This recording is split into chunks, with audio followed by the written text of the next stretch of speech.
రాష్ట్రం అప్పుల రాష్ట్రం ఉంది, ఒకసారి మాకు అధికారం ఇస్తే ఈ అప్పుల రాష్ట్రం నుండి గట్టెక్కిస్తామని కిషన్ రెడ్డి గారు. ఏం లేవా నువ్వైతే ఉత్తగానే అధికారం కావాలన్నా? ఇదైతే ఏం లేవు రాష్ట్రానికి, ఇలా ఉన్నాయి దోసుకుని పోతానికేనా? ఈ సొంటకాయని ఎందుకు వీళ్ళు మంత్రులు నాకేం అర్థం కాదు. మా ఉద్యమ సహచరుడు నేను ఇప్పుడంటే కాంగ్రెస్ లో ఉన్నా కానీ, అరే మీరేమన్నా ఇయ్యండ్రా బాబు, మీ కేంద్ర ప్రభుత్వం నుంచి కొన్ని పథకాలు ఏమో ఇంకా పాస్పోర్ట్ అన్నారు, దానికి లెక్కలేదు పత్రం లేదు ఇప్పటికీ. గిరిజన యూనివర్సిటీ అన్నారు, డిక్లేర్ చేసినామంటే అలీగాక ₹1 ఇచ్చి పండుగ చేసుకోకు అంటుగా బ్రహ్మానందం అట్లున్నది. ఇప్పుడు బ్రహ్మానందం ఎమ్మటి అలీ పడ్డట్టు పడాలి ఇప్పుడు వీళ్ళు ఎమ్మటి. ఏమైనా చెయ్యండి రా నాయన, మీ ఇష్టం వచ్చేట్టు మాట్లాడు కాదు, మీకు అధికారం కావాలి దేనికి? సత్తు సన్నాసులాగా ఇక్కడ ఉండి మాట్లాడతాను తప్ప మీరు మీ ఎంట కూడా ఒక దేశ స్థాయి అంశాలను ప్రస్తావన తెచ్చే నాయకులు లేరు. ఇప్పుడు ఈ అంశం ఉన్నది, పక్కన ఉన్న అంశం ఏంటి? పార్లమెంటరీ డీలిమిటేషన్ ఉన్నది. ఏం మాట్లాడుతుండ్రు? నీ కిషన్ రెడ్డి లేకపోతే ఆయన పేరు పార్టీ సంస్థ ఇంకో రామ్మోహన్ నాయుడు అక్కడ ఉలగల కల అని అటు ఉన్నాడు, ఆయన ఉన్నాడు. వాళ్ళు మొత్తం బీజేపీ పాడవాడుతుండ్రు. సౌత్ ఇండియా రా నాయన, ఇక్కడ నష్టం జరుగుతుంది, ప్రాంతీయ అస్తిత్వం కోల్పోతున్నాము అని చెప్తే లేదు దేశాన్ని తుకుడే చేయడానికి కొన్ని పార్టీలు వచ్చినాయి. ఈ తుకుడగాడు ఆడున్నాడు 40 years బ్యాక్, ఎక్కడున్నాడు తుకుడగాడు? ఇలా మేము ఏర్పాటు చేసిన ఈ దేశం మీదకి వచ్చి ఇప్పుడు అధికారం చెలాయించి ముస్లింల మధ్యన, క్రిస్టియన్ల మధ్యన, హిందువుల మధ్యన, ఆడ మొగోళ్ళ మధ్యన, లేకపోతే ఇతరత్ర అన్నిటి మధ్య ఉడగొట్టి పాలించాలని చూసే ఈ బ్రిటిష్ ఐడియా ఉన్న బీజేపీని ఎవరు పట్టించుకోరు.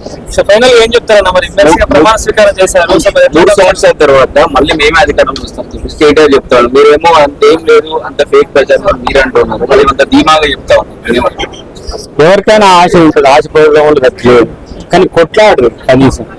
ఈ పసలేని విషాపూరిత ఆలోచనలు బయటికి లాంటివి కుట్రలు ఇవన్నీ మీరు చేయాల్సింది చివరి డేస్ లో నాయన. కుట్రలు అన్ని చేస్తారు, దాన్ని చేస్తే మరి వాళ్ళ పేరు ఏమంటారు సినిమాల విలన్లు చివరికి చేస్తుంది కదా, ఇది అదొక్కటే తప్ప ఇంకోటి లేదన్నా.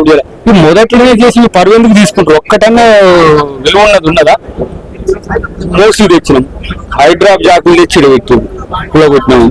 ఇంకా మూసీలో మనం కొలికి ఎదురుపోయి హైడ్రా అన్నారు, వాళ్ళు ఇచ్చిన వాళ్ళు కూడా కొట్టి బాధపడిపోతారు. ఎందుకంటే మళ్ళీ వాళ్ళు వచ్చి పైసలు అడుగుతుంది, అప్పుడు ఇచ్చిన కదా ఇయ్యమని. ఈయననే మనోడు కేటీఆర్ ఎప్పుడు అంతా ఇచ్చింది పర్మిషన్. ఉద్యోగాలు ఇస్తామంటే అశోక్ నగర్ కు పోయి వేరే వాళ్ళ మధ్యలో పెట్టేసి మీరు కొట్లాడంటారు. అరే మేము ఫ్రీ బస్ ఇస్తామంటే ఆడోళ్ళకి మొగోళ్ళకి పంచాయతీ మాకు మొగోళ్ళకి బస్సులు కావాలనిపిస్తారు, లేదంటే ఆటో వాళ్ళని పెడతారు. నువ్వు ఏది చెయ్యి, ఇప్పుడు భూమి తీసుకొని ఇచ్చేస్తామంటే ఇప్పుడు సినీ పోలీస్ లో ఉన్న భూమి కట్టి చేసి మరి దాన్ని కూడా ఇప్పుడు పార్కు ఏమో పార్కు కావాలంటే ఎకో పార్క్ కావాలని చెప్తారు. అప్పుడు 100 కోట్లకు ఎకరం అయితే తెలంగాణ పరపతట్లేదు, ఇప్పుడైతేనేమో తెలంగాణ పరువు పోతుంది.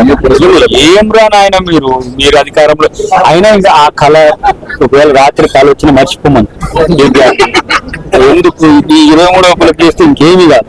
వాళ్ళ అయ్య రాడు, ఈయన మాకు ఎస్సెట్ పార్టీకి, ఈయన మాట్లాడే మాట్లాడుతుంటే మా పార్టీకి మేలు ఏం చెప్తే మాట్లాడమని మాట్లాడే మర్చిపోతాయి. మీ పార్టీలో కావచ్చు, ప్రభుత్వంలో కావచ్చు, కొందరు లీకులు ఇస్తారు పార్టీకి, ప్రతిపక్షానికి. లీకులు అయితే తప్పు అయితే సోషల్ మీద అంత తొందరగా నేనేమంటున్నా, లీకులు ఇస్తే తప్పైతే సరిదిద్దుకుందాం, మంచి అయితే మంచి ఏంటి చెడు చేస్తా కదా జరుగుతుంది ప్రతిపక్షం నుంచి. అది అబద్ధ ప్రచారాలు చేస్తుండ్రు వాళ్ళు.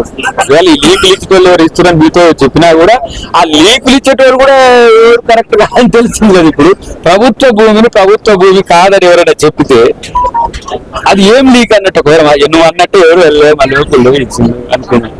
లీకులు పాడు లేదు, వీళ్ళంతా వీళ్ళే సెల్ఫ్ గోల్. ఒకటి వీళ్ళ రాజకీయ రహస్య ఒప్పందం, పింక్ లోటస్ బంధం, ఇవన్నీ చేయిస్తుంది రేవంత్ ఒక్కడే. ఇప్పుడే టార్గెట్ చేద్దాం, వేసేద్దాం, నిర్ణయాలు తీసుకున్నది పని చేయకుండా వేసి కాళ్ళ కట్టెలు పెడితే ప్రజలు మిమ్మల్ని కాళ్ళ కట్టెలు పెడతారు. కాబట్టి మీకు అధికారం వస్తుందని కలగా నేను చెప్తున్నా. ఇంకా కిషన్ రెడ్డికి కూడా మీరు చెప్పి, లేకపోతే మీరు కలిసినప్పుడు చెప్పి ఈ పగటి కళలు బంద్ చేసి మీరు ప్రజల కోసం ఏమన్నా చేస్తే మీరు అధికారం ఆశించవచ్చు.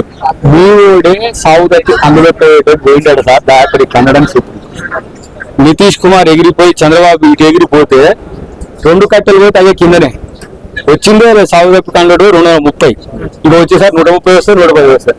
వేగంగా పడిపోతున్న బీజేపీ పడవలు ఎక్కి కిషన్ రెడ్డి పగటి కళలు కంటూ బండి సంజయ్ కూడా, అసలు బండి సంజయ్ ప్రాబ్లం ఏందని నేను కొంతమందికి అనుకున్నా. ఆయన ప్రెసిడెంట్ చేస్తారా చేయరా, ఈ మధ్య టీఆర్పీ డిబేట్లు వచ్చేటట్టు చేస్తుండట.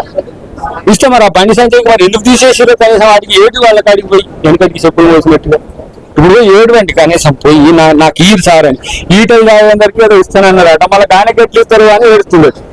ఏడిపోయి ఇదంతా మనల్ని ఏడిపిస్తుండ్రు. రోజు పొద్దుగాలు అయితే బండి సంఖ్య చూడలేక చేస్తారు అందరూ రోజు ఇవన్నీ కూడా. కాబట్టి మేము ప్రభుత్వంగా ప్రజల పక్షాన కొట్లాడతాం అంటే ఇక్కడ మన ఢిల్లీలో పెట్టినాం, ఓబీసీ గర్జలో పెట్టినాం. ఎందుకు పెట్టినాం? ఒక ఆయన అంటుండు బిల్లు ఇన్నే ఉన్నది అలాగొట్టా అంటే అంటాడు. మరి నాయన గవర్నర్ నుంచి తెప్పించుకోవాల్సిన బాధ్యత లేదు. గవర్నర్ సెండ్ చేస్తాడు. బట్ మీ స్టాండ్ ఏమి చెప్పమంటే మీరు కూడా రాలేదు కదా, బీజేపీ రాలే, బీఆర్ఎస్ రాలే, ఒకటే రాగం పాడుతుండ్రు కదా బీసీల దగ్గర. కాబట్టి ఇవన్నీ కూడా అవి ఎన్నిసార్లు తీసిన వాటి డిఎన్ఏ ఒక్కనే వస్తున్నది.